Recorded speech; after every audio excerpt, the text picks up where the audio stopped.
नमस्कार, आप देख रहे हैं जनता टीवी। मैं हूं आपके साथ अमन त्रिपाठी। बुलेटिन में रुक करेंगे हिमाचल से जुड़ी कुछ अहम खबरों की ओर। कांग्रेस के प्रदेश सचिव सतपाल सिंह रायजादा ने प्रेस कॉन्फ्रेंस की। इस दौरान उन्होंने बीजेपी ऊना सदर के विधायक को घेरा। उन्होंने कहा कि बागी विधायकों की स्वागत रैली में मंच से कांग्रेस पार्टी बेईमान है, ये कहना कहां तक उचित है। वहीं उन्होंने सतपाल सत्ती से पूछा कि बेईमान कौन है, हम या आप। बीजेपी ने कांग्रेस विधायकों की खरीद फरोख्त की थी, सरकार को गिराने का लगातार असफल प्रयास किया। मेरे बड़े भी सतपाल सत्ती जी ने कुछ आपत्तिजनक बयान भी दिते या भाषण दे विच हमेशा जिस तरीके नाल बोलते रहते हैं, कहने की गल भी नहीं है कि वो कभी भी कुछ भी कह सकते हैं। उन्होंने शायद हर कुछ कहना नहीं अपनी स्पीच दे विच ये बोलिया कि ये बेईमान कांग्रेसी, ये बेईमान कांग्रेसी, हर गल के उपर बेईमान कांग्रेसी। मैं उन्होंने पूछना चाहता कि भले मानस हो, डाका तो तुसी साडी कांग्रेस दे विच पाया, साडे 6 विधायकों नूं तुसी खरीदिया, खरीदण दे बाद उन्होंने महीना भर पूरी ऐश कराई, होटलों के विच बिठाया। मैं तो हैरान है ये सोच के कि या जो बीजेपी के लीडर है वो बेवकूफ है, या असी बेवकूफ है, या इन्होंने जनता को बेवकूफ बनाया हुआ। हिमाचल के ऊना मुख्यालय में बीजेपी प्रदेश और संसदीय क्षेत्र चुनाव प्रबंधन समिति बैठक का शुभारंभ हुआ। आपको बता दें, जिसकी अध्यक्षता बीजेपी प्रदेश अध्यक्ष डॉक्टर राजीव बिंदल ने की। बैठक में लोकसभा और विधानसभा उपचुनाव को लेकर रणनीति तैयार की गई। इस दौरान बैठक में कई पार्टी पदाधिकारी और कार्यकर्ता उपस्थित रहे। बीजेपी प्रदेश अध्यक्ष डॉक्टर राजीव बिंदल ने बैठक को संबोधित किया। इस दौरान उन्होंने कहा, प्रदेश में राजनीतिक घटनाक्रम जारी है। 43 विधायकों वाली कांग्रेस आज 34 पर पहुंच गई है।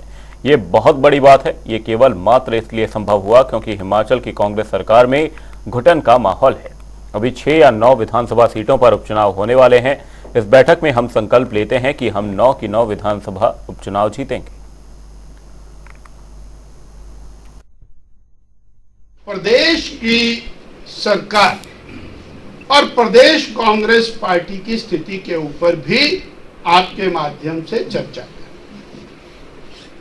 43 विधायकों को लेकर 40 + 3 कांग्रेस की सरकार बनी और ऐसा लग रहा था जिस तरह की गारंटियां इन्होंने भरमार के तौर पर दी, जैसे सब कुछ ये एक पहली कैबिनेट के अंदर कर देंगे और हिमाचल पहली कैबिनेट के अंदर मालो माल हो जाएगा। परंतु इसके विपरीत हुआ। पहली कैबिनेट में कहना शुरू कर दिया हमारा खजाना खाली है। पहली कैबिनेट में शुरू कर दिया कि हमारे पास कर्ज है। पहली कैबिनेट के अंदर कहा कि ये रोजगार, ये जो नौकरियां, ये तो मिल ही नहीं सकती, ये तो संभव ही नहीं। पहली कैबिनेट के अंदर आपने 1100 संस्थान बंद कर दिए।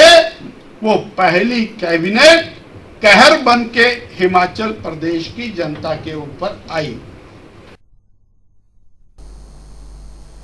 कांग्रेस से बागी विधायकों ने हिमाचल प्रदेश के पूर्व मुख्यमंत्री प्रेम कुमार धूमल से उनके निवास स्थान समीरपुर में मुलाकात की और पैर छूकर आशीर्वाद लिया। सुजानपुर में बीजेपी प्रत्याशी राजेंद्र राणा व इंद्रदत्त लखनपाल ने करीब 1 घंटे तक नेताओं ने चुनावों को लेकर पूर्व मुख्यमंत्री के साथ विचार विमर्श किया। इस मौके पर बीजेपी जिलाध्यक्ष देशराज शर्मा समेत बीजेपी पदाधिकारी भी मौजूद रहे। भारतीय जनता पार्टी तो मेरी पेरेंटल पार्टी है और सुजानपुर एक ऐसा चुनाव क्षेत्र है। इस चुनाव क्षेत्र को आदरणीय धूमल जी ने और ठाकुर जगदेव चंद जी ने दोनों ने सींचा है और मुझे लग रहा है कि हिमाचल प्रदेश में सबसे बड़ा कैडर किसी चुनाव क्षेत्र में भारतीय जनता पार्टी का है तो वो सुजानपुर में है और निश्चित तौर पर यहाँ भारतीय जनता पार्टी के कैंडिडेट की जीत होगी। सुजानपुर में मेजॉरिटी लोग, मैंने अपने जीवन में, राजनीतिक जीवन में हमेशा जाति, धर्म, मजहब या पार्टी को आधार बना के कभी राजनीति नहीं करी है। मैंने हमेशा सेवा भाव से काम किया है और भाव के सामने तो पूरे देश में संदेश दिया था हमारे जो अध्यक्ष हैं खड़गे जी, राहुल गांधी जी, जिनको निमंत्रण मिला था अयोध्या की तरफ से कि आप आए यहाँ पर दर्शन करें, उन्होंने मना कर दिया था कि हम नहीं जाएंगे। तो कांग्रेस वो पार्टी भी एक उनमें ये भी एक कारण बहुत बड़ा कारण है, क्योंकि आखिरकार हम भी तो राम के भक्त हैं। राम के साथ करोड़ों हिंदुओं का जो है आस्था जुड़ी हुई है, और मैं तो विश्व हिंदू परिषद के साथ उस समय से जुड़ा रहा जिस समय अडवाणी जी ने रथ यात्रा निकाली थी मंदिर बनाने के लिए। भविष्य में दान देता था, जितना हो सकता था देता था। और जब प्राण प्रतिष्ठा का समय आया, जब ये फरमान जारी हुआ कांग्रेस पार्टी की तरफ से कि वहाँ हम नहीं जाएंगे, जो जिसने जाना है वो जा सकता है। भविष्य की योजना क्या सर? भविष्य की योजना तो अब जैसा अभी टिकट मिली है उसके लिए मैं जो राष्ट्र का जो हमारा नेतृत्व है, आदरणीय मोदी जी, अमित शाह जी, जेपी नड्डा जी और धूमल जी, अनुराग ठाकुर जी, इन सब के स्नेह से जो है आवश्यक रूप से हम यहाँ पे जीत हासिल करेंगे। जहाँ अनुराग ठाकुर जी के लिए एक भारी लीड के साथ यहाँ से उनको जिताएंगे, पिछली बार से भी ज्यादा लीड उनको हम दिलाएंगे।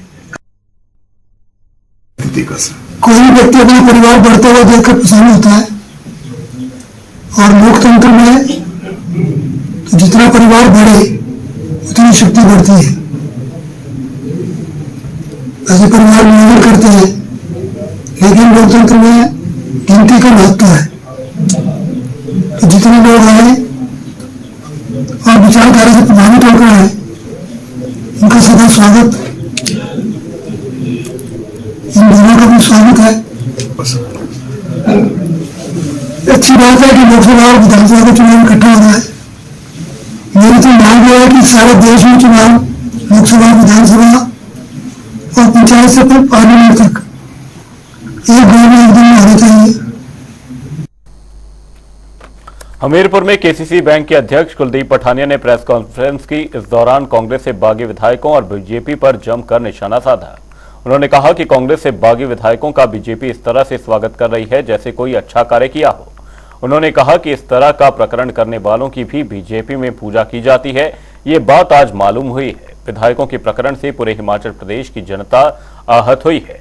इसका जवाब इन लोगों को उपचुनाव में जनता द्वारा दिया जाएगा।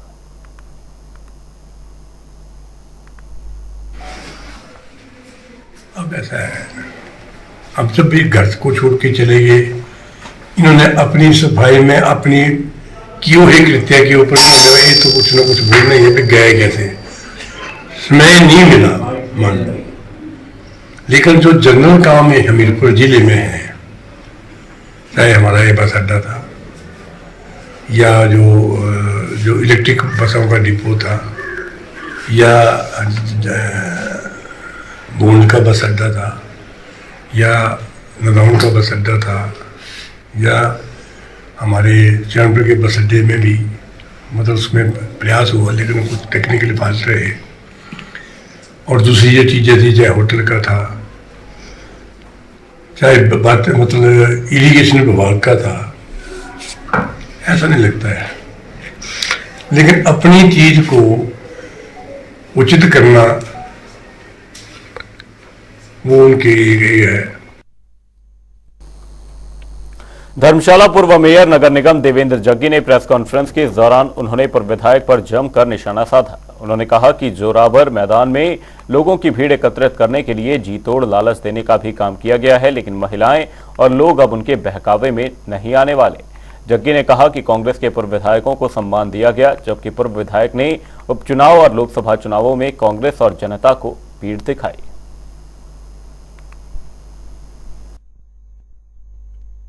स्वागत रैली थी जिसको कि हम महाफ्लॉप स्वागत रैली कहेंगे, उस पर थी।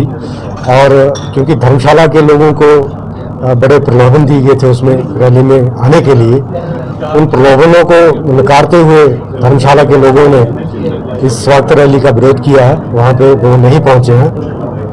और उसमें जो कहा गया कि क्योंकि कांग्रेस पार्टी में सम्मान नहीं मिला इसलिए हमने भाजपा ज्वाइन की, तो उसके बारे में मैंने कहना चाहा कि जिस व्यक्ति को बहना से धर्मशाला भेज दिया 2012 में कांग्रेस पार्टी ने, और कांग्रेस पार्टी ने ही उनको 12 में जीत हासिल करवाई और फिर 17 में उनको टिकट दिया, हालांकि 18 में लोकसभा से वो भागे, 19 में बाई इलेक्शन से भागे, उसके बावजूद 22 में फिर कांग्रेस पार्टी ने उनको धर्मशाला से टिकट दिया और कांग्रेस पार्टी ने उनको जितवाया, तो वो सम्मान की बात ना करें। आगामी लोकसभा चुनाव को व्यवस्थित तरीके से संपन्न करवाने के लिए बैठक का आयोजन किया गया। बैठक की अध्यक्षता पुलिस महानिदेशक संजय कुंडू ने की। उन्होंने अधिकारियों को अंतर्राज्यीय सीमाओं पर आपराधिक गतिविधियों को रोकने के संदर्भ में आवश्यक दिशा निर्देश दिए। इस बैठक में पुलिस अधीक्षक समेत पुलिस अधिकारियों ने भाग लिया। बैठक के दौरान तीनों जिलों के पुलिस अधीक्षकों को निर्देश दिए गए। पुलिस महानिदेशक संजय कुंडू ने बताया कि चुनावों के समय सीमाओं से आपराधिक गतिविधि न हो और चुनाव प्रक्रिया में कोई रुकावट न आए, इसके लिए आवश्यक कदम हिमाचल पुलिस की ओर से उठाए जा रहे हैं। इलेक्शन कमीशन ऑफ इंडिया ने लोकसभा जनरल इलेक्शन 2024 के और हमारे बाई इलेक्शन के शेड्यूल अनाउंस कर दिए हैं। मॉडल कोड ऑफ कंडक्ट भी एनफोर्स हो गया 16 मार्च से, और इलेक्शन कमीशन ऑफ इंडिया के निर्देश के अनुसार जो प्री पोल एक्टिविटीज है उसकी समीक्षा और उसकी मॉनिटरिंग के लिए मैं आज सोलन आया। 3 जिले जो हमारे दक्षिण में लगते हैं उनके एसपी साहब के साथ हमने रिव्यू किया और मुझे बड़ा संतोष है कि काम ठीक चल रहा है। और पिछले कल उत्तर प्रदेश के साथ उत्तर प्रदेश के चीफ सेक्रेटरी साहब ने एक मीटिंग ली थी, इंटर स्टेट कोऑर्डिनेशन। आज हमारी मीटिंग के बाद चीफ सेक्रेटरी हरियाणा ने इंटर स्टेट कोऑर्डिनेशन की मीटिंग ली और हम पूरी तैयारी कर रहे हैं। और जो प्री पोल का फेज है उसमें जो इलेक्शन कमीशन ऑफ इंडिया के निर्देश हैं उसके हिसाब से काम पूरा चला हुआ है।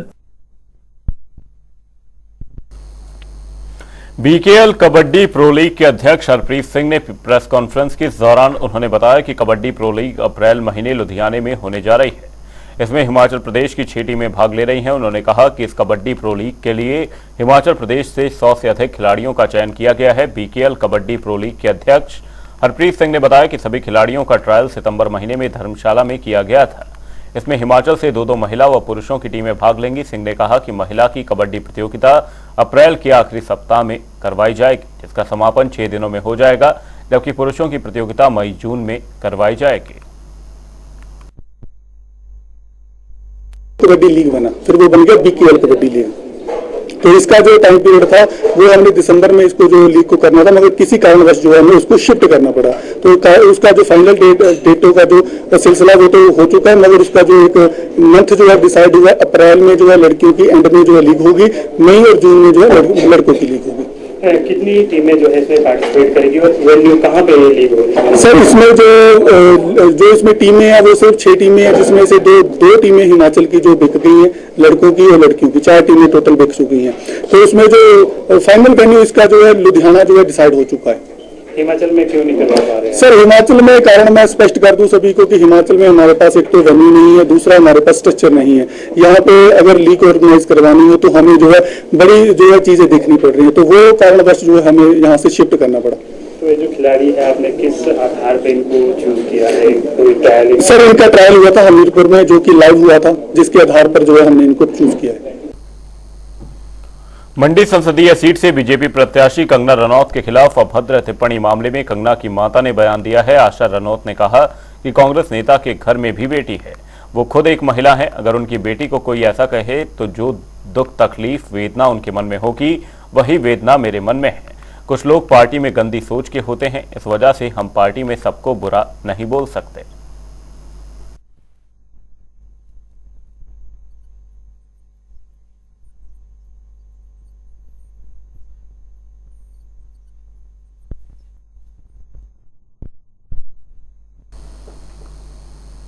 प्रदेश में एक बार फिर से मौसम ने करवट बदली है। मनाली के अटल टनल रोहतांग स्थित आसपास के क्षेत्रों में बर्फबारी शुरू हो गई है। एक और जहां निचले क्षेत्रों में जमकर बारिश हो रही है, तो वहीं घाटी में मौसम के बदले मिजाज से तापमान में भी गिरावट आई है। बर्फबारी को देखते हुए फिलहाल प्रशासन ने अटल टनल रोहतांग को वाहनों की आवाजाही के लिए बंद कर दिया है।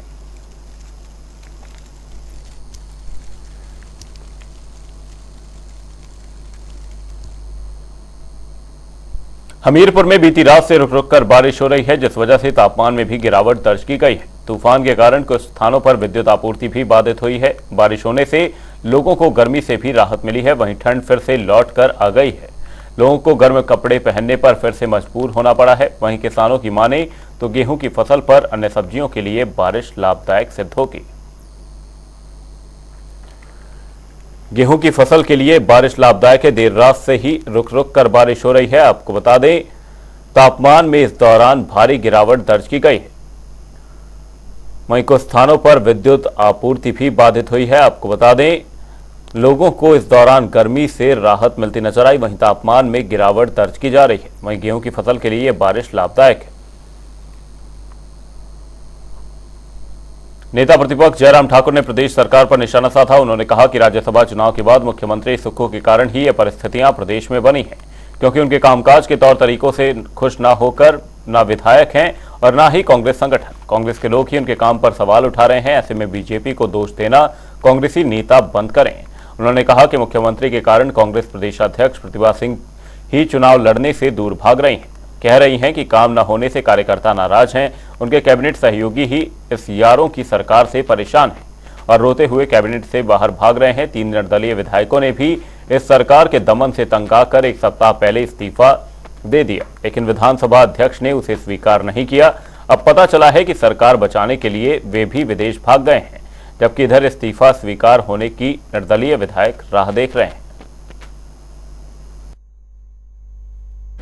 लड़ाई है तो लड़ाई लड़ करके ही जीती जा सकती है।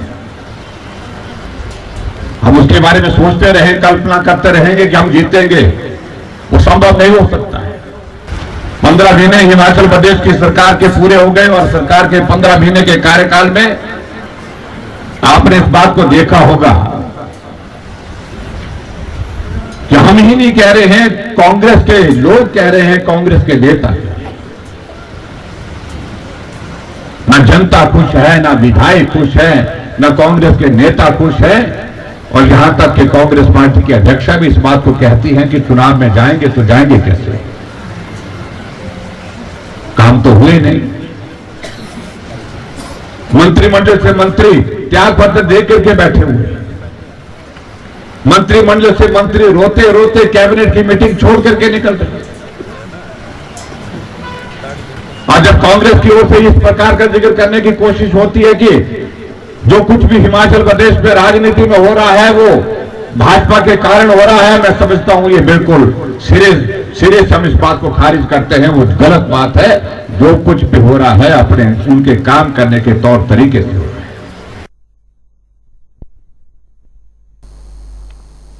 हिमाचल प्रदेश में लोकसभा चुनाव को लेकर चुनाव आयोग और निर्वाचन अधिकारी अपना कार्य बखूबी निभा रहे हैं। इसी को लेकर चुराव विधानसभा क्षेत्र में प्रशासन की ओर से चुनावों के मद्देनजर खंड विकास अधिकारी कार्यालय में कंट्रोल रूम स्थापित किया गया है, जिसमें लोग चुनाव से संबंधित अपनी शिकायत दर्ज करवा सकते हैं।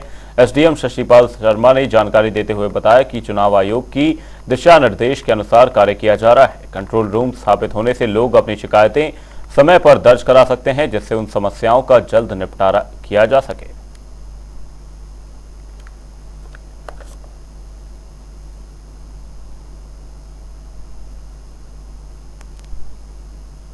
कार्यालय में कंट्रोल रूम स्थापित किए गए हैं, जिससे गतिविधियों पर नजर रखी जा सके। 24 घंटे तक ये सेवाएं जारी रहेंगी। शिकायत भी इस दौरान दर्ज कराई जा सकती है। एसडीएम शशिपाल शर्मा की ओर से जानकारी दी गई है। वहीं चुनाव आयोग के निर्देशानुसार कार्य करने के दिशा निर्देश जारी किए गए हैं। वहीं लोग यहां पर अपनी शिकायतें दर्ज करा सकेंगे।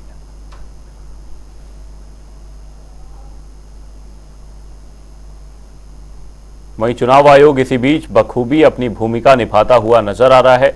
कार्यालय में कंट्रोल रूम स्थापित किया गया है। वहीं 24 घंटे सेवाएं जारी रहेंगी और लोग अपनी शिकायतें यहां दर्ज करवा सकेंगे। वहीं एसडीएम शशिपाल शर्मा की ओर से जानकारी दी गई। चुनाव आयोग के निर्देशानुसार कार्य करने के दिशा निर्देश भी जारी किए गए हैं। वहीं लोग यहां पर अपनी शिकायत दर्ज करवा सकेंगे। वहीं समस्याओं का जल्द से जल्द निपटारा किए जाने का प्रयास किया जाएगा। शिकायतें समय पर दर्ज करवाई जा सकती हैं, जिससे उन समस्याओं का जल्द निपटारा किया जा सके। कार्यालय में कंट्रोल रूम स्थापित किया गया है। वहीं 24 घंटे सेवाएं जारी रहेंगी। वहीं एसडीएम शशिपाल शर्मा की ओर से जानकारी दी गई है। आपको बता दें, चुनाव आयोग के निर्देशानुसार कार्य करने के दिशा निर्देश जारी किए गए हैं।